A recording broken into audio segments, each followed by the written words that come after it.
அனைவருக்கும் வணக்கம். இப்போ இன்னைக்கு நம்ம பார்க்கக்கூடிய டாபிக் பயோடெக்னாலஜி, உயிரி தொழில்நுட்பவியல். இப்போ பயோடெக்னாலஜி அப்படின்னா, பயாலஜி அப்படின்னா உயிரியல், எல்லாருக்கும் தெரிஞ்சிருக்கு. இப்போ அந்த உயிரியலில் டெவலப்மெண்ட் கொஞ்சம் முன்னேற்றம் அடைஞ்சு அதை தான் நம்ம உயிரி தொழில்நுட்பவியல் அப்படின்னு சொல்கிறோம். நம்ம இப்போ என்னெல்லாம் முன்னேற்றங்கள் நடந்திருக்கு, அதை பேஸ் பண்ணி எவ்வளவெல்லாம் நம்ம முன்னேறி போயிருக்கோம், அதுக்கு காரணம் என்ன, இந்த உயிரியல். அதுதான் உயிரி தொழில்நுட்பவியல் அப்படின்னு நம்ம சொல்கிறோம். இப்போ இன்றைக்கி நமக்கு இந்த டாப்பிக்கில் பயோடெக்னாலஜியை பேஸ் பண்ணி நம்ம என்னவெல்லாம் இம்ப்ரூவ் பண்ணியிருக்கோம், அதுக்கு எதெல்லாம் பயன்படுத்தி இருக்காங்க, அதை பயன்படுத்தி எதுலெல்லாமே நம்ம முன்னேற்றம் அடைஞ்சிருக்கோம் அப்படிங்கிறது தான் இன்றைக்கி ஃபுல்லாக நம்ம பார்க்க போகிறோம். இப்போ இந்த உயிரி தொழில்நுட்பவியல் அதை என்னெல்லாம் அதில் பயன்படுத்தியிருக்காங்கன்னு பார்க்கும்போது, செல்கள், திசுக்கள், சின்ன மாலிகுலர் மூலக்கூறுகளுக்கான நொதிகள், இது எல்லாமே பயன்படுத்தி தான் இந்த பயோடெக்னாலஜியை இம்ப்ரூவ் பண்ணியிருக்காங்க. இப்போது இந்த பயோடெக்னாலஜி அப்படின்ற வார்த்தையை கொடுத்தவர் காரல் எர்க்கி. இந்த உயிரியல் தொழில்நுட்பவியல் என்ற சொல்லை உருவாக்கம் கொடுத்தவர் காரல் எர்க்கி, இந்த இயர் 1919. இப்போது இந்த பயோடெக்னாலஜியை நம்ம ரெண்டாக பிரிக்கலாம். ஒன்று கன்வென்ஷனல் பயோடெக்னாலஜி, அடுத்தது மாடர்ன் டெக்னாலஜி. அதாவது வழக்கமாக வரக்கூடிய ஒரு பயோடெக்னாலஜி உயிரி தொழில்நுட்பவியல், இன்னொன்று முன்னேற்றம் அடைஞ்சது அல்லது மாடர்னாக இருக்கக்கூடியது. இது ரெண்டுத்துக்கும் உரிய வேறுபாடு என்ன, இதுனா என்ன, அதுனா என்ன. இப்போ சாதாரணமாக வழக்கமாக நடக்கக்கூடிய ஒரு பயோடெக்னாலஜி, ஒரு பால் இருக்குது, பால்லேருந்து தயிர் வருது, இது பயோடெக்னாலஜி. பால்லேருந்து தயிர் வந்துருச்சு. இப்போ தயிரை அதை மோராக்கி அதில் இருக்கிற வெண்ணெய் எடுக்கிறோம், வெண்ணெய் எடுத்து நெய் ஆக்குறோம், இது பயோடெக்னாலஜி.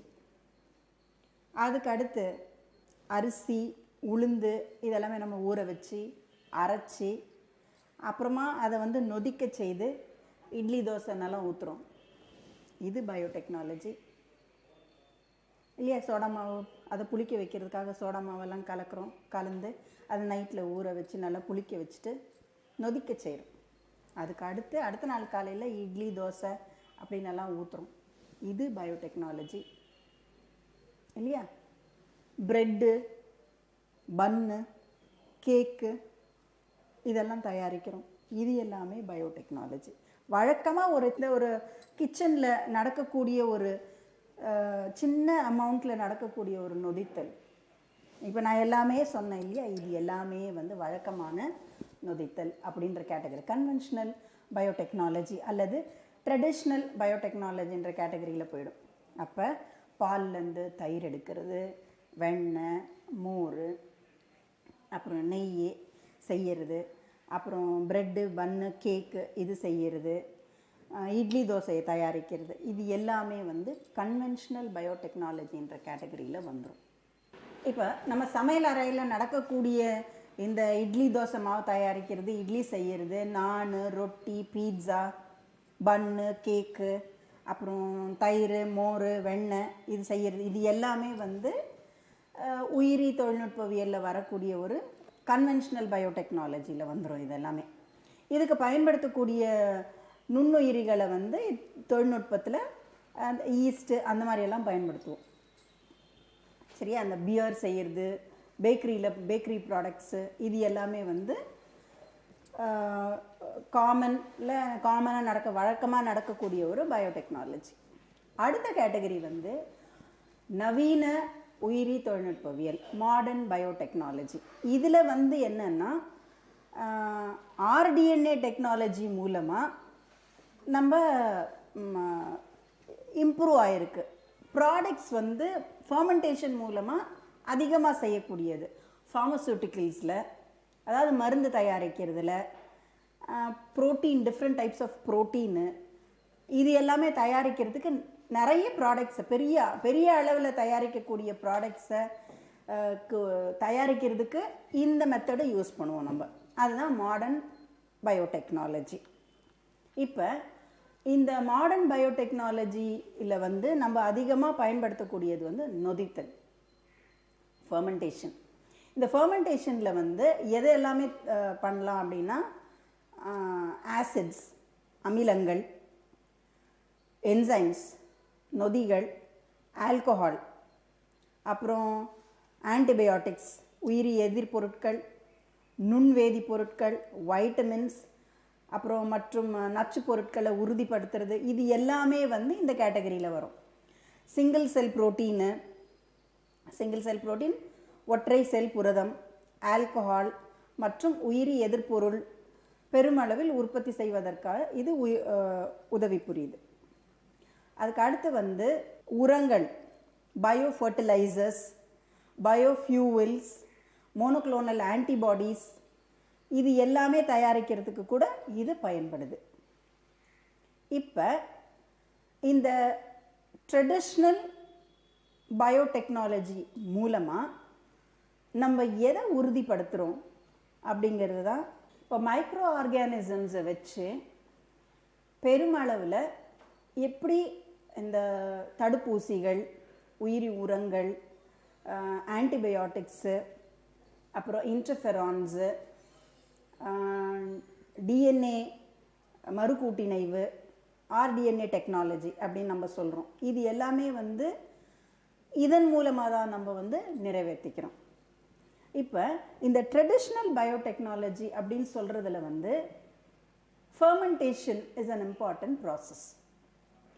இப்போ இந்த ஃபெர்மெண்டேஷன், நொதித்தல் அப்படின்னா என்னன்னா, குறிப்பிட்ட ஒரு கலத்தில் வந்து நம்ம இப்போது இட்லி தோசை மாவு அரைக்கிறோன்னு வச்சுக்கோங்க.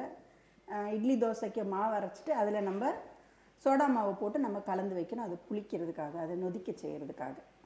இது வந்து சிம்பிள் மெத்தட். அதில் வந்து இப்போது இந்த பேக்கரி ப்ராடக்ட்ஸில் வந்து நம்ம ஈஸ்ட்டை ஆட் பண்ணுவோம். ஈஸ்ட்ன்னு சொல்லக்கூடிய ஒரு மைக்ரோ ஆர்கானிசம் ஆட் பண்ணும்போது அது வந்து நொதிக்கும். இப்போ எது நொதிக்கும் அப்படின்னா, ஒரு குறிப்பிட்ட மைக்ரோ ஆர்கானிசம் ஈஸ்ட்டை வந்து மாவில் கலந்து சுகரை ஆட் பண்ணி நம்ம கலந்து வைக்கும்போது அது நொதிக்கும்.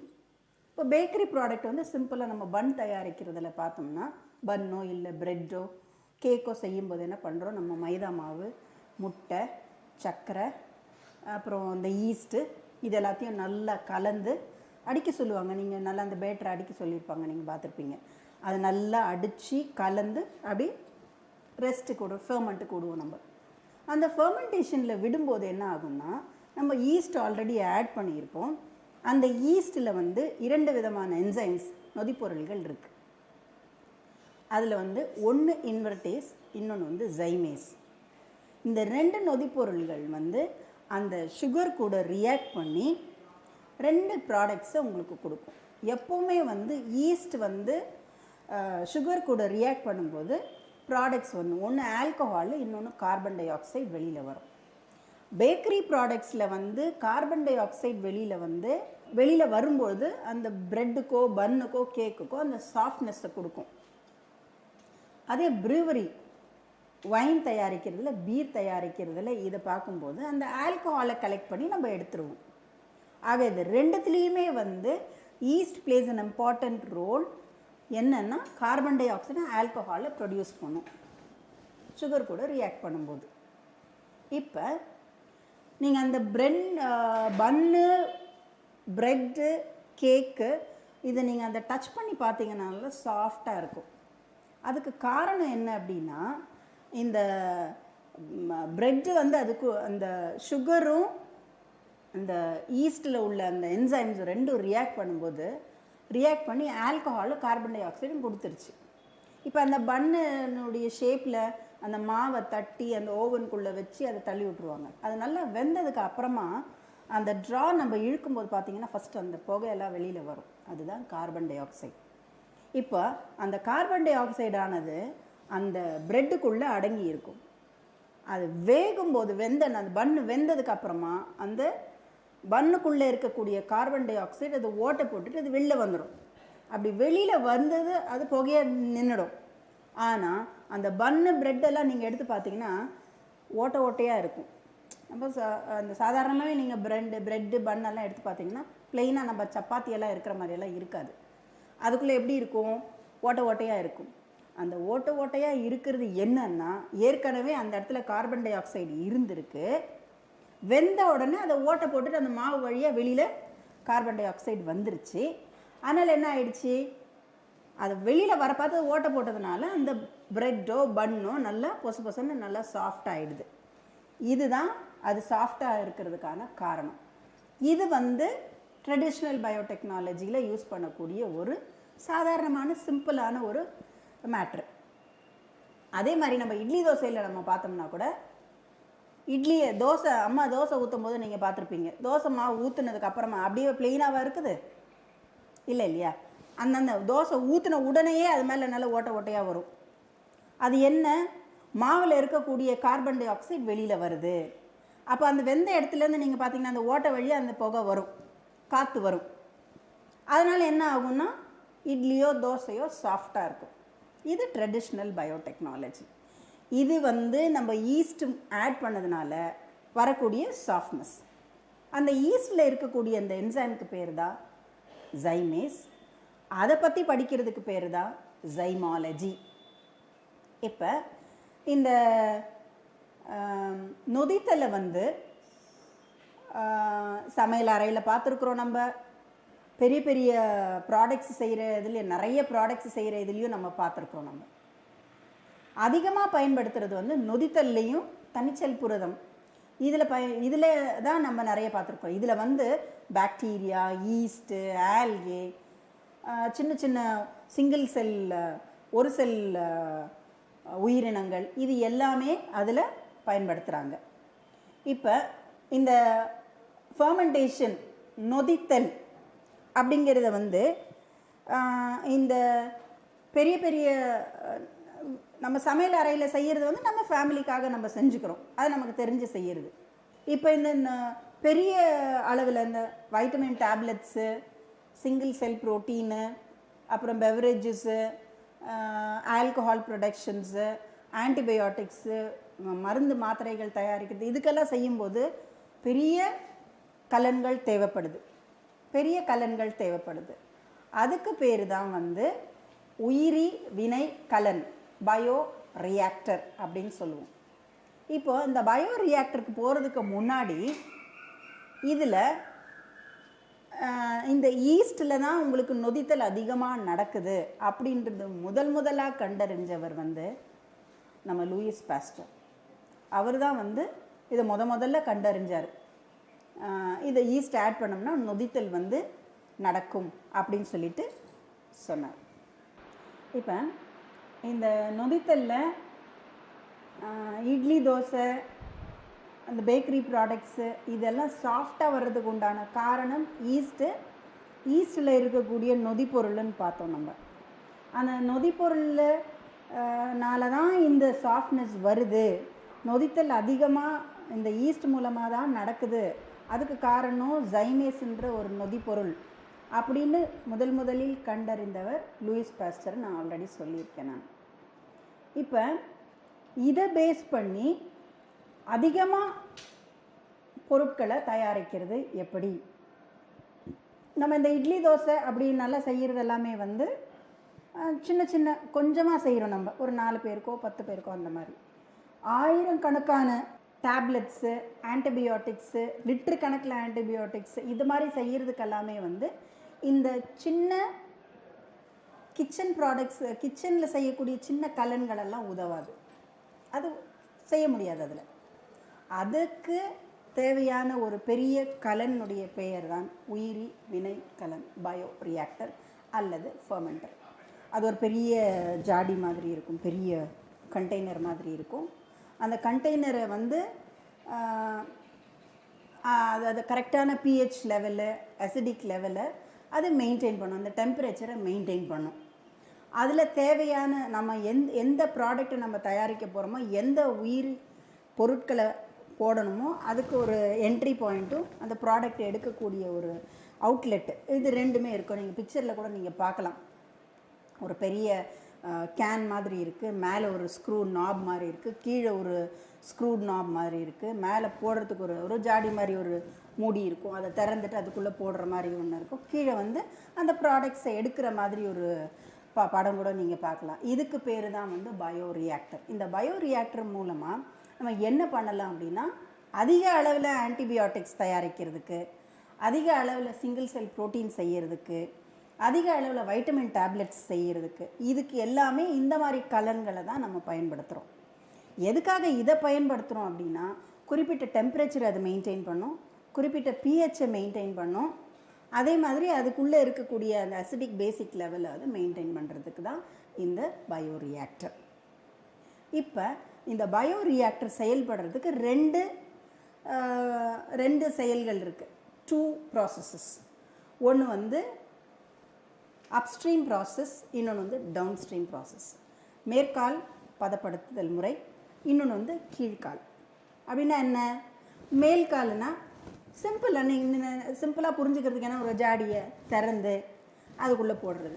அப்போ அதுக்கு முன்னாடி நம்ம சமைக்கிறதுக்கு முன்னாடி நம்மலாம் என்ன பண்ணுவோம், வெஜிடபிள்ஸ் எல்லாம் எடுத்து வச்சுப்போம், அதை வாஷ் பண்ணுவோம், பாத்திரத்தையெல்லாம் கழுவி வைப்போம், சுடு தண்ணி எடுத்து ரெடி பண்ணி வைப்போம், அதை தேவையான பொருட்கள் எல்லாம் எடுத்து. அதே மாதிரி தான் இது.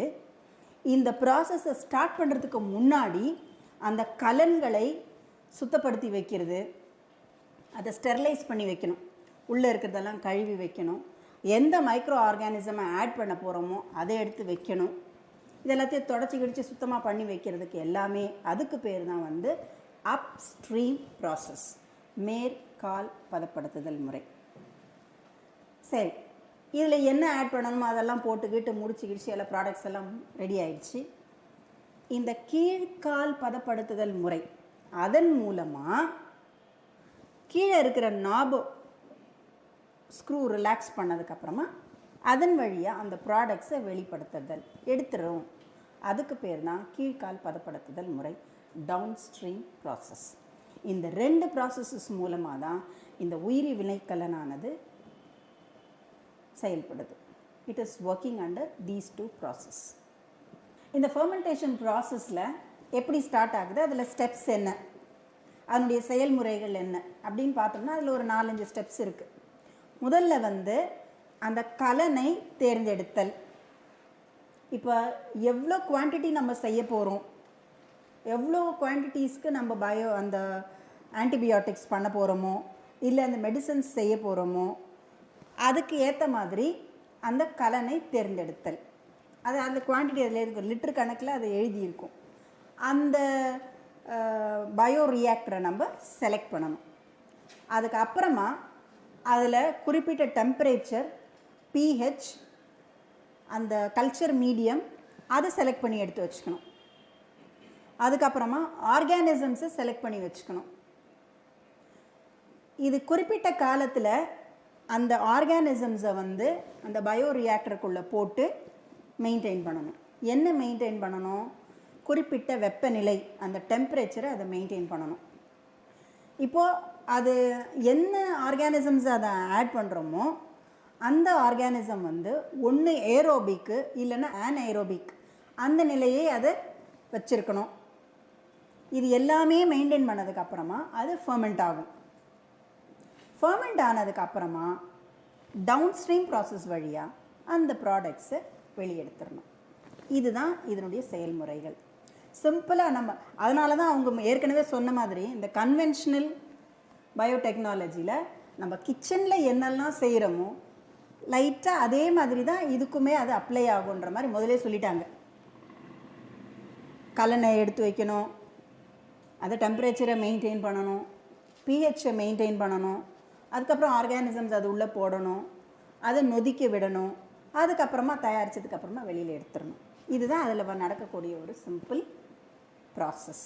இந்த சிம்பிள் ப்ராசஸை பேஸ் பண்ணி இதை எப்படி அவங்க என்னெல்லாம் செய்கிறாங்க அப்படின்னு பார்க்கும்போது இதில் பயன்படுத்தக்கூடிய ஆர்கானிசம்ஸ் என்ன அப்படின்னு பார்த்தோம்னா பாசிகள், ஆல்கே, பாக்டீரியா, ஈஸ்ட்டு, ஃபங்கை, இது எல்லாமே வந்து பயன்படுத்தி, அதே மாதிரி சிங்கிள் செல் இந்த ஸ்பைருலினா, குளோரெல்லா இது எல்லாமே பயன்படுத்தி சிங்கிள் செல் புரதம், ஒற்றை செல் புரதம், சிங்கிள் செல் புரோட்டீன் அதை வந்து செய்யறதுக்கும் அதை யூஸ் பண்ணுறாங்க. இதை வந்து நுண்ணுயிர் வளர்ச்சிதை மாற்ற பொருட்கள் இது செய்யறதுக்குமே அதை வந்து பயன்படுத்துகிறாங்க. இதில் வந்து நுண்ணுயிர்கள் மனித விலங்குகளுக்கு பயனுள்ள பொருட்களை உற்பத்தி செய்யறதுக்கும் அது பயன்படுது. இதில் வந்து என்னென்னா 2 விதமான ப்ராடக்ட்ஸ், ஒன்று வந்து ப்ரைமரி ப்ராடக்ட்ஸு, இன்னொன்று வந்து செகண்டரி ப்ராடக்ட்ஸ். இந்த ப்ரைமரி ப்ராடக்ட்ஸ்ன்னு பார்க்கும்போது நம்மளுக்கு என்னெல்லாம்னா ethyl alcohol, lactic acid, citric acid, இது மாதிரி தயாரிக்கிறது எல்லாமே வந்து முதல் நிலை வளர்ச்சிதை பொருட்களில் வந்துடும். 2ஆம் நிலை வளர்ச்சிதை பொருட்கள் வந்து என்ன மாதிரியெல்லாம் வரும் அப்படின்ட்டு சொன்னால் ஆன்டிபயோட்டிக்ஸு, பிக்மெண்ட்ஸு. ஆன்டிபயோட்டிக்ஸ்ன்னு சொல்லும்போது பெனிசிலின், ஸ்ட்ரெப்டோமைசின், பேசிட்ரேசின் இது எல்லாமே வந்து ஆன்டிபயோட்டிக்ஸ். ஆல்கலாய்ட்ஸ், நச்சு நிறமிகள், வைட்டமின்கள் இது எல்லாமே வந்து செகண்டரி ப்ராடக்ட்ஸாக வந்துடும். சிம்பிளாக வரக்கூடியது இந்த ஆசிடுங்க எல்லாமே வந்து ப்ரைமரியில் வந்துடும். கொஞ்சம் காம்ப்ளெக்ஸாக இருக்கக்கூடியது அது எல்லாமே வந்து செகண்டரி ப்ராடக்ட்ஸில் வந்துடும். இது எல்லாமே வந்து மைக்ரோபியல் மெட்டபலைட்ஸ்ன்னு சொல்லுவாங்க, நுண்ணுயிர் வளர்ச்சிதை மாற்ற பொருட்கள். இதுக்கு அடுத்து வந்து நுண்ணுயிர் நொதிகள், மைக்ரோபியல் என்சைம்ஸ். என்சைம்ஸ் வந்து நுண்ணுயிர் வளர்ப்பு ஊடகத்தில் சில நொதிகளை சுரக்கின்றன. உணவு பதப்படுத்தும், மதுபானம், மருத்துவவியல் தொழிற்சாலை, புரோட்டியேசஸ், அமைலேஸ் இது எல்லாமே வந்து தயாரிக்கிறதுக்கு அது பயன்படுது. இப்போ ஃபார்மசூட்டிக்கல்னு சொல்லிட்டு நம்ம பார்க்கும்போது இந்த உயிரி கலனை பயன்படுத்தி நொதித்தல் முறையில் என்னெல்லாம் செய்யலாம் அப்படின்னு பார்க்கும்போது microbial biomass, microbial enzymes, microbial metabolites, bio conservation இது எல்லாமே பண்ணலாம். அப்படின்னும் போது தான் ஃபஸ்ட்டு நம்ம அதில் இந்த மைக்ரோபியல் பயோமாஸ் அப்படின்னு சொல்லும்போது பாக்டீரியா, ஆல்கே, ஃபங்கை இது எல்லாமே பயன்படுத்தி எப்படி வந்து உங்களுக்கு அந்த புரதச்சத்து உள்ள சிங்கிள் செல் ப்ரோட்டீன்ஸு இது எல்லாமே பண்ணுறது அப்படிங்கிறது இதை பயன்படுத்தி தான் பண்ணுறாங்க. அதுக்கு அடுத்து பார்க்கும்போது மைக்ரோபியல் மெட்டபலைட்ஸ், அதில் 2 விதமான மெட்டபலைட்ஸ் இருக்குது. ஒன்று வந்து ப்ரைமரி, இன்னொன்று வந்து செகண்டரி. முதல் நிலை, 2ஆம் நிலை. முதல் நிலையில் வரக்கூடியது எல்லா அமிலங்களும் வந்துடும். Acetic acid, ethyl alcohol, citric acid இது மாதிரி ஆசிட் ப்ரிப்பரேஷன்ஸ் எல்லாமே வந்து உங்களுக்கு அந்த முதல் நிலை இதில் வந்துடும். 2ஆம் நிலையில் வரும்போது என்சைம்ஸு, ஆன்டிபயோட்டிக்ஸு, பிக்மெண்ட்ஸு, ஆல்கலாய்ட்ஸு, வைட்டமின் டேப்லெட்ஸு இது மாதிரி எல்லாமே வந்து அந்த செகண்டரி மெட்டபலைட்ஸில் வந்துடும். அதுக்கு அடுத்து வந்து மைக்ரோபியல் என்சைம்ஸ். இந்த மைக்ரோ ஆர்கானிசம்ஸை டெவலப் பண்ணும்போது அந்த மைக்ரோ ஆர்கானிசம்ஸ்லேருந்து சுரக்கக்கூடிய ஒரு விதமான நொதிப்பொருள் வந்து நிறைய டிட்டர்ஜென்ட்ஸு, ஃபுட் ப்ராசஸிங்க்கு, ஃபார்மசூட்டிக்கல்ஸ்க்கு யூஸ் பண்ணுறாங்க. அதில் எக்ஸாம்பிள் வந்து புரோட்டியேசஸ் ஒன்று, லிப்பேஸ் ஒன்று. அதுக்கு அடுத்து வந்து பயோ டிரான்ஸ்ஃபர்மேஷன். இது வந்து என்னென்னா அப்படின்னா இந்த நொதிப்பொருளை நொதிக்க வச்சு அதன் மூலமாக மாற்றங்களை கொண்டு வருது. இப்போ எத்தனால் வந்து அசிட்டிக் அமிலம் இது மாதிரி மாறுறது, சார்பிட்டால் வந்து சார்பேஸு, அப்புறம் வந்து ஸ்டெரால் வந்து ஸ்டெராய்டாக மாறுறது, இது எல்லாமே வந்து டிரான்ஸ்ஃபர்மேஷனில் வந்துடும். Bio conversion. இப்போ நுண்ணுயிர் நொதிகள் அதுக்கு அடுத்தது வரக்கூடியது வந்து பயோ கன்வர்ஷன், பயோ டிரான்ஸ்ஃபர்மேஷன். இந்த மைக்ரோ ஆர்கானிசம்ஸை வச்சு கன்வர்ஷன் எப்படி, டிரான்ஸ்ஃபர்மேஷன் எப்படி நடக்குது, அதில் வந்து எத்தனால் வந்து அசிட்டிக் ஆசிடாகவும், சார்பிட்டால் வந்து சார்பேஸாகவும், ஸ்டெரால்ஸ் வந்து ஸ்டெராய்ட்ஸாகவும் மாறுது. இது மாற்றங்கள். இது வந்து உயிரிசார் மாற்றம், உயிரிசார் வேதி மாற்றம் அப்படின்னெல்லாம் சொல்கிறோம் நம்ம. அதுக்கு அடுத்தது வந்து இது எல்லாமே வந்து உங்களுக்கு applications of fermentation in industrial லெவலில் வந்து அந்த நொதித்தலை வந்து நம்ம எப்படியெல்லாம் பயன்படுத்திக்கிறோம். நான் ஏற்கனவே சொன்ன மாதிரி இந்த பயோமாஸ் ப்ரொடக்ஷன்ஸ்க்கு, மெட்டபலைட்ஸ்க்கு, என்சைம்ஸ்க்கு, பயோ கன்வர்ஷன், டிரான்ஸ்ஃபர்மேஷன், இதுக்கு எல்லாமே வந்து இந்த பயோ ரியாக்டரை வந்து நம்ம யூஸ் பண்ணுறோம். அதில் வந்து இந்த நொதித்தல் முறையை நம்ம பயன்படுத்துகிறோம். அடுத்தது தனிச்செல் புரதம், single cell protein. Single cell protein அப்படின்னு அந்த வார்த்தை சொல்லும்போதே சிங்கிள்னா ஒன்று, செல்லுன்னா செல், புரோட்டீன் புரதம், சிங்கிள் செல் புரோட்டீன். அப்போ அந்த ஒரு செல்லில் நிறைய புரோட்டீன் இருக்குது, அதை வச்சு புரோட்டீன் உற்பத்தி செய்கிறது தான் சிங்கிள் செல் புரோட்டீன். இதை வந்து விலங்கு உணவு அல்லது மனித துணை உணவாக பயன்படுத்துது. நிறைய ஃபாரின் கண்ட்ரீஸில் எல்லாமே வந்து இந்த சிங்கிள் செல் புரோட்டீனை தான் அதிகமாக பயன்படுத்துகிறாங்க. நம்மளுக்கு வந்து அதை நிறைய நம்ம அதை சந்திக்கலை. ஆனால் நிறைய இந்த cough syrup, single cell protein tablets, vitamin tablets இதில் எல்லாம் வந்து தனிச்செல் புரதத்தை வந்து பயன்படுத்துகிறாங்க. காரணம் என்னென்னா இந்த தனிச்செல்லில் வந்து அதிகமான புரோட்டீன் கண்டென்ட்டு இருக்குது, அதனால தான் அதை பயன்படுத்துகிறாங்க. இப்போது இந்த தனிச்செல் புரதத்துக்கு யூஸ் பண்ணக்கூடிய உயிரினங்கள் எல்லாம் என்னென்னா பாக்டீரியாஸ் யூஸ் பண்ணுறாங்க, ஃபங்கை, பாசிகள், பாக்டீரியங்கள், பூஞ்சைகள், பாசிகள். இப்போ அந்த பாக்டீரியங்கள்னு சொல்லும்போது அதில் என்ன மாதிரியான பாக்டீரியாஸ்ன்னு சொல்லும்போது மெத்தனோஃபில்லஸ், மெத்தனோட்ராஃபஸ்.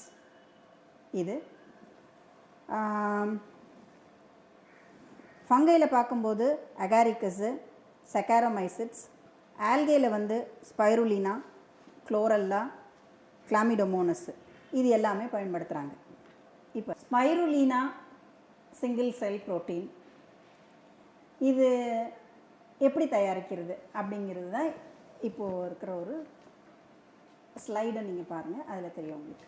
இப்போ உருளைக்கிழங்கை பதப்படுத்தும் போது அதிலிருந்து கிடைக்கக்கூடிய கழிவுப் பொருட்கள், அதே மாதிரி இந்த வைக்கோல், வெல்லம் காய்ச்சும் போது கிடைக்கக்கூடிய அந்த மொலாசஸ்ஸு, விலங்கு உரம் மற்றும் கழிவு நீர், இது எல்லாமே பயன்படுத்தி தான் நம்ம ஸ்பைருலினாவை தயாரிக்கலாம். இதனால் என்ன ஆகும்னா அந்த அதில் செய்யும்போது பொல்யூஷனை வந்து அவாய்ட் பண்ணும். அது இதில் தான் நம்ம அந்த ஸ்பைருலினாவை நம்ம வளர்க்க போகிறோம். அதனால் என்ன, அதில் இருக்கக்கூடிய அந்த கழிவுப் பொருட்களில் இருக்கக்கூடிய அந்த மினரல்ஸ் எல்லாமே யூஸ் பண்ணி இது வளர்ந்து அந்த இதை வந்து நான் பொல்யூட்டண்ட்டாக ஆக்கிடும். அதுதான் வந்து இதனுடைய தனிச்சிறப்பு.